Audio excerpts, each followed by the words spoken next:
Aaraaf, by Edgar Allan Poe, published in 1829. Part 1. Oh! Nothing earthly save the ray, thrown back from flowers, of beauty's eye, as in those gardens where the day, springs from the gems of Circassy. Oh! Nothing earthly save the thrill, of melody in woodland rill, or, music of the passion-hearted, joy's voice so peacefully departed, that like the murmur in the shell, its echo dwelleth and will dwell, with nothing of the dross of ours, yet all the beauty, all the flowers, that list our love, and deck our bowers, adorn yon world afar, afar, the wandering star. 'Twas a sweet time for Nisaki, for there, her world lay lolling on the golden air near 4 bright suns. A temporary rest, a garden spot in desert of the blest. Away, away, mid seas of rays that roll, empyrean splendor o'er the unchained soul, the soul that scarce, the billows are so dense, can struggle to its destined eminence, to distant spheres. From time to time, she rode, and late to ours, the favored one of God, but, now, the ruler of an anchored realm, she throws aside the scepter, leaves the helm, and amid incense, and high spiritual hymns, laves in quadruple light her angel limbs. Now happiest, loveliest in yon lovely earth, whence sprang the idea of beauty into birth, falling in wreaths through many a startled star. Like woman's hair, mid pearls, until, afar, it lit on hills Archaean, and there dwelt, she looked into infinity, and knelt, rich clouds, for canopies, about her curled, fit emblems of the model of her world, seen but in beauty, not impeding sight, of other beauty glittering through the light, a wreath that twined each starry form around, and all the opaled air in color bound. All hurriedly she knelt upon a bed of flowers, of lilies such as rear the head, on the fair Capo Ducato, and sprang so eagerly around about to hang, upon the flying footsteps of deep pride, of her who loved a mortal, and so died. The cephalica, budding with young bees, upreared its purple stem around her knees. And gemmy flower, of Trebizond misnamed, inmate of highest stars, where erst it shamed all other loveliness, its honeyed dew, the fabled nectar that the heathen knew, deliriously sweet, was dropped from heaven, and fell on gardens of the unforgiven, in Trebizond, and on a sunny flower, so like its own above that, to this hour, it still remaineth torturing the bee, with madness, and unwonted reverie, in heaven, and all its environs the leaf and blossom of the fairy plant, in grief. Disconsolate linger, grief that hangs her head, repenting follies that full long have fled, heaving her white breast to the balmy air, like guilty beauty chastened, and more fair, Nyctanths too. As sacred as the light, she fears to perfume, perfuming the night, and Clisha pondering between many a sun, while pettish tears adown her petals run, and that aspiring flower that sprang on earth, and died, ere scarce exalted into birth, bursting its odorous heart in spirit to wing its way to heaven, from garden of a king, and Vallisnerian lotus thither flown, from struggling with the waters of the Rhone, and thy most lovely purple perfume, Zonte, I sol adoro, fier di Levant. And the Nelumbo bud that floats forever, with Indian Cupid down the holy river, fair flowers, and fairy, to whose care is given, to bear the goddess's song in odors, up to heaven. Spirit, that dwellest where, in the deep sky, the terrible and fair, in beauty vie, beyond the line of blue, the boundary of the star, which turneth at the view of thy barrier and thy bar, of the barrier overgone, by the comets who were cast, from their pride, and from their throne, to be drudges till the last, to be carriers of fire, the red fire of their heart, with speed that may not tire, and with pain that shall not part. Who livest that we know, in eternity, we feel, but the shadow of whose brow, what spirit shall reveal? Though, the beings whom thy Nisaki, thy messenger hath known have dreamed for thy infinity, a model of their own, thy will is done O God. The star hath ridden high, through many a tempest, but she rode, beneath thy burning eye, and here, in thought, to thee, in thought that can alone ascend thy empire and so be a partner of thy throne, by winged fantasy, my embassy is given, till secrecy shall knowledge be, in the environs of heaven.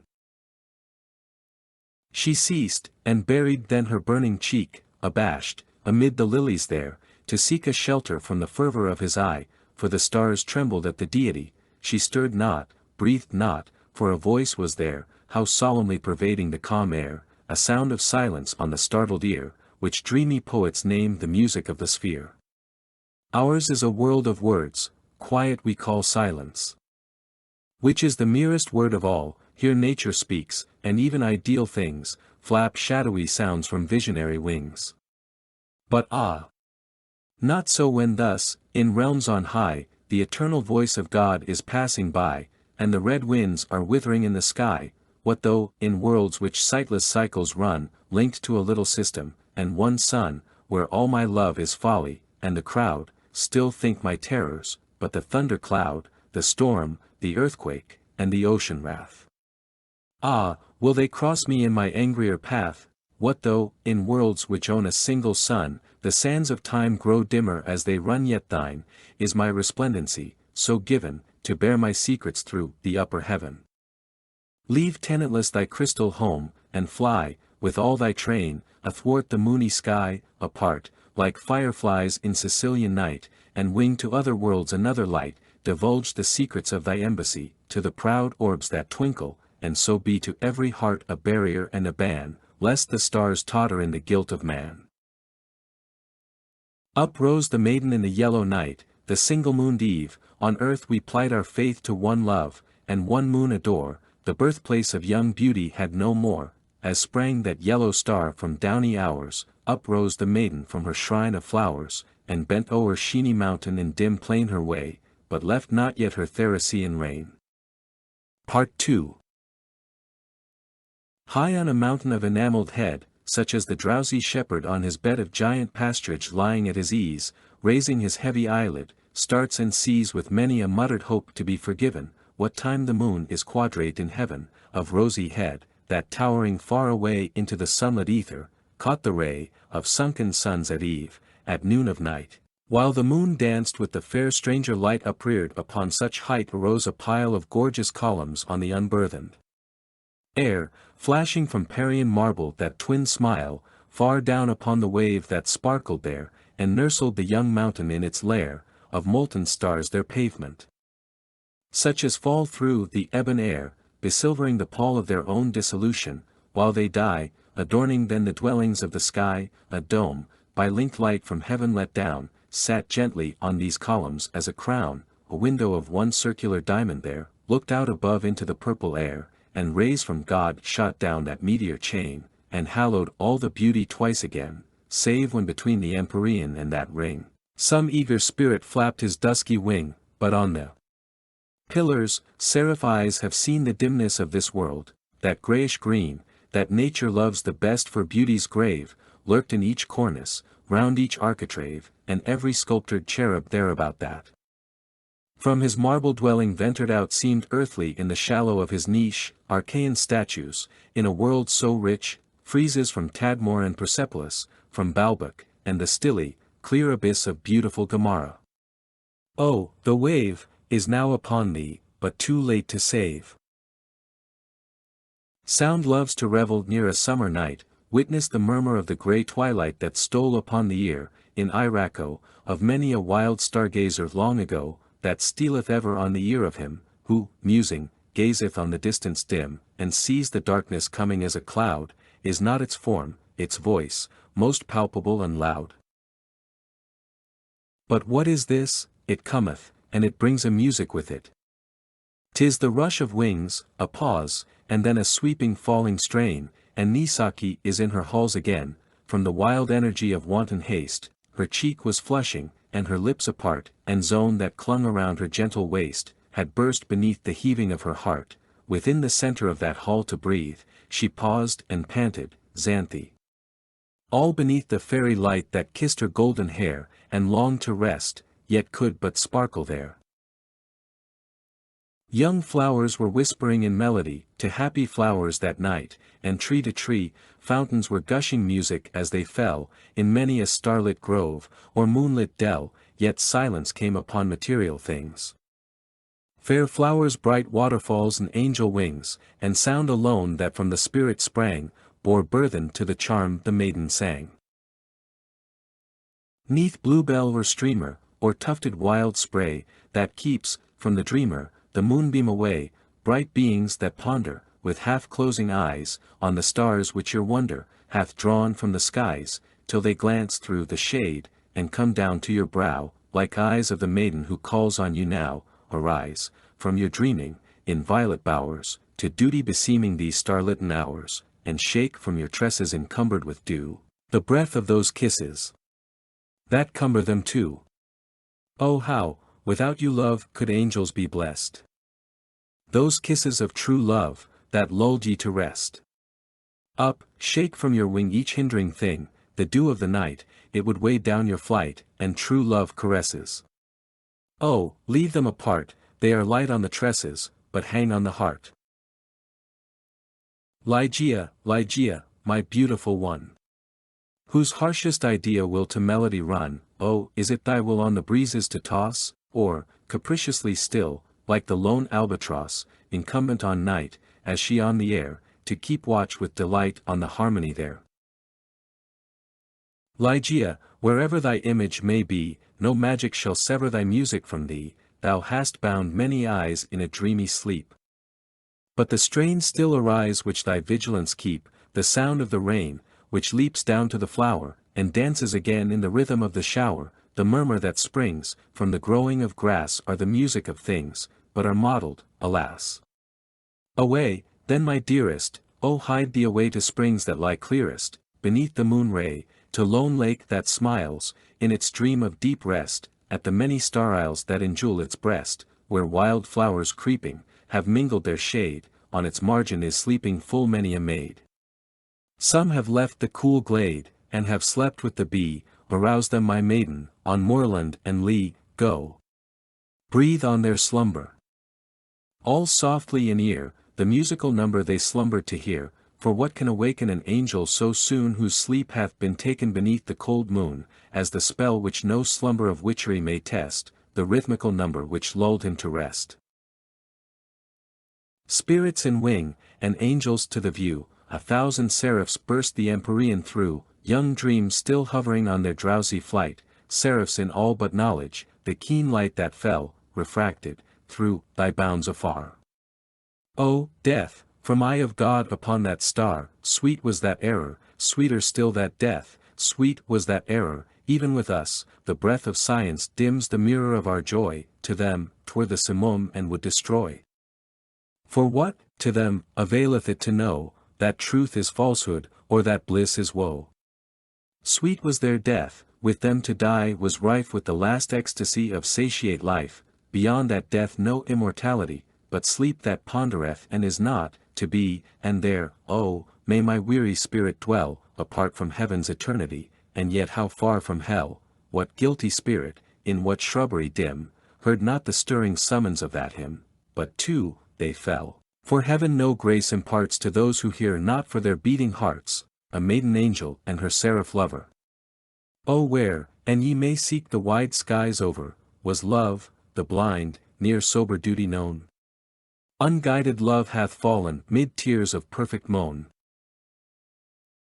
He was a goodly spirit, he who fell, a wanderer by mossy mantled well, a gazer on the lights that shine above, a dreamer in the moonbeam by his love, what wonder? For each star is eye-like there, and looks so sweetly down on beauty's hair, and they, and every mossy spring were holy to his love-haunted heart in melancholy. The night had found, to him a night of woe, upon a mountain crag, young Angelo, beetling it bends athwart the solemn sky, and scowls on starry worlds that down beneath it lie. Here sate he with his love, his dark eye bent with eagle gaze along the firmament, now turned it upon her, but ever then it trembled to one constant star again. Ianthe, dearest, see, how dim that ray, how lovely 'tis to look so far away. She seemed not thus upon that autumn eve I left her gorgeous halls, nor mourned to leave. That eve, I should remember well, the sunray dropped, in Lemnos, with a spell on the arabesque carving of a gilded hall, wherein I sate, and on the draperied wall, and on my eyelids.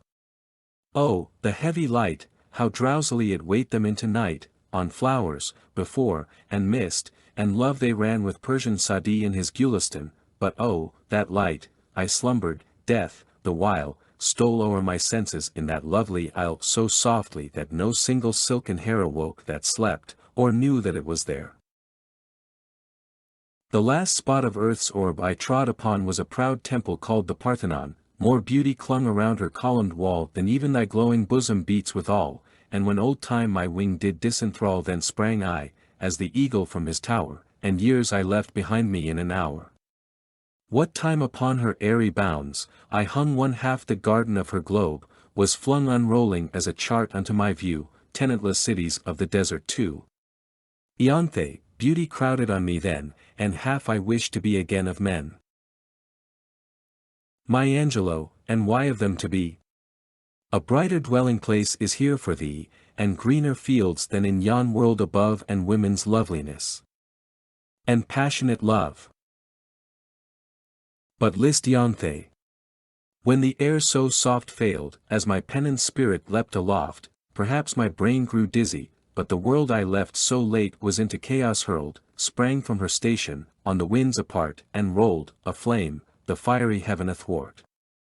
Methought, my sweet one, then I ceased to soar and fell, not swiftly as I rose before, but with a downward, tremulous motion through, light brazen rays, this golden star unto, nor long the measure of my falling hours, for nearest of all stars was thine to ours, dread star.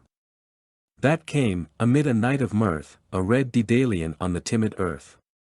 We came, and to thy earth, but not to us be given our Lady's bidding to discuss. We came, my love, around, above, below, gay firefly of the night we come and go, nor ask a reason save the angel nod she grants to us, as granted by her God, but Angelo, then thine grey time unfurled never his fairy wing o'er fairier world. Dim was its little disk, and angel eyes alone could see the phantom in the skies when first, Aaraaf knew her course to be headlong thitherward o'er the starry sea, but when its glory swelled upon the sky, as glowing beauties bust beneath man's eye, we paused before the heritage of men, and thy star trembled, as doth beauty then. Thus, in discourse, the lovers whiled away the night that waned and brought no day, they fell. For heaven to them no hope imparts, who hear not, for the beating, of their hearts. Thus concludes Aaraaf by Edgar Allan Poe.